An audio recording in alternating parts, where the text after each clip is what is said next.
Əgər belə bir fikir düzgün olsaydı, müqəddəs kitab həmişə Allahı tək formada təsvir etməli idi. Bununla belə, siz müqəddəs kitabda Allahın özündən biz kimi bəhs etdiyi cəm formasını görə bilərsiniz. Sonra Allah dedi, öz surətimizə və bənzərimizə görə insanı yaradaq.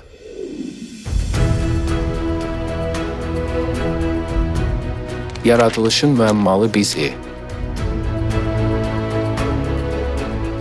O deyir, öz surətimizə və bənzərimizə görə insanı yaradaq.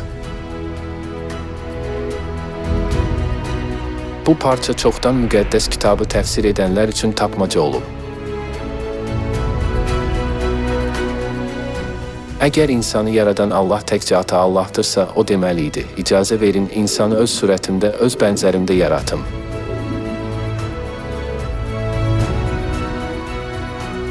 Amma Allah dedi, yaradaq. Buna görə də bu, yalnız ata Allahın olmadığını açıq şəkildə sübut edir.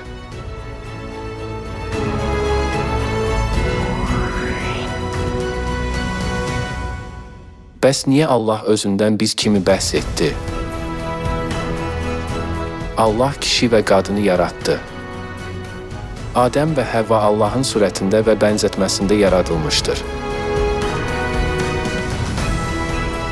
Allah insanı öz surətində yaratdı, Allahın surətində yaratdı, onları kişi və qadın olaraq yaratdı.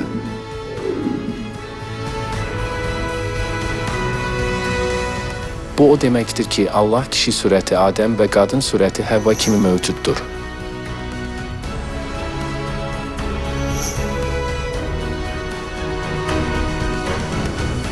Buna görə də Allah özündən biz kimi bəhs etdi. Buna görə də müqəddəs kitabın təlimlərinə görə biz təkcə ata Allaha deyil, həm də ana Allaha inanmalıyıq.